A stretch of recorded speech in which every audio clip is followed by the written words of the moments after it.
Brigade parade গ্রাউন্ডে যে ঐতিহাসিক সমাবেশ হচ্ছে, এই সমাবেশটার মূল আয়োজক হচ্ছে মুসলিম পার্সোনাল ল বোর্ড। কিন্তু পশ্চিমবাংলার যত মুসলিম সংগঠন, ফুরফুরা শরীফ থেকে শুরু করে জমিয়তুল উলামা বাংলা থেকে শুরু করে সকলেই একত্রিত হয়েছে। সমাবেশটা হয়তো মুসলিমরা অর্গানাইজ করছে, তার মানে সমাবেশটা মুসলমানদের নয়, সমাবেশটা হচ্ছে দেশ বাঁচানোর সমাবেশ, সংবিধান বাঁচানোর সমাবেশ, দেশের গণতন্ত্রকে বাঁচানোর সমাবেশ। আমরা কি আশা করতে পারি আজকে শনিবার, আগামী শনিবার মানে আগামী শনিবার 26 তারিখ, এই সময়ের মধ্যে সংবাদ মাধ্যমে আপনাদের ওই লিফলেট আকারে যে 12টা সংগঠনের আহ্বান এবং মুসলিম অল ইন্ডিয়া মুসলিম পার্সোনাল ল বোর্ডের ব্যানারে এই যে ব্রিগেড এর একটা লিফলেট কি আমরা পেতে পারি? খুব শিগগিরই পেয়ে যাবেন। আমরা ইতিপূর্বে এই সমাবেশকে কেন্দ্র করে সারা রাজ্যে যত মিটিং সিটিং হচ্ছে, সেখানে প্রত্যেকটা সভাতে আমাদের যারা বিভিন্ন সংগঠনের যারা নেতৃত্ব, তারা বক্তব্য রাখার মাঝে বলছে যে আল্লাহর সম্পত্তিকে বাঁচাতে গিয়ে, ওয়াকফ হচ্ছে আল্লাহর সম্পত্তি, আল্লাহর সম্পত্তিকে বাঁচাতে গিয়ে দেশের সম্পত্তি নষ্ট করবেন না, উচ্ছৃঙ্খল হবেন না।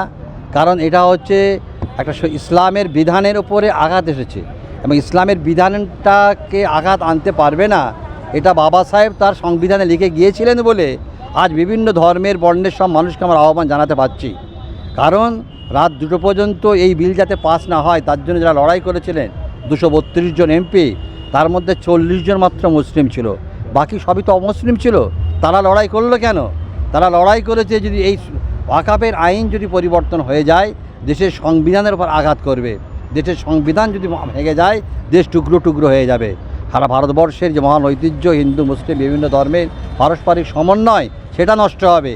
তাই ব্রিগেডের সভা একদিকে যেমন ওয়াকফের আইন কালাকানুনকে বাতিল করা, তেমন সারা দেশে এই বার্তা পৌঁছে দেওয়া, ভারতের যে ঐতিহ্যের পরম্পরা, সম্প্রীতি, ভালোবাসা, সেটাকে অটুট রাখার দায়িত্ব সব ভারতবাসী।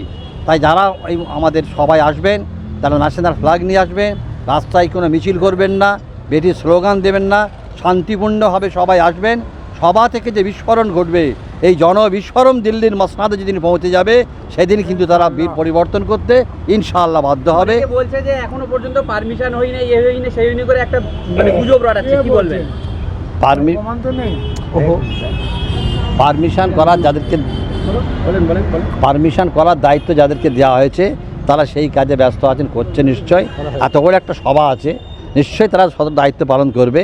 আমি সকলকে অনুরোধ করব, আপনারা এত বড় একটা প্রোগ্রামকে সফল করার জন্য প্রত্যেকটা মানুষের একটা ভূমিকা আছে।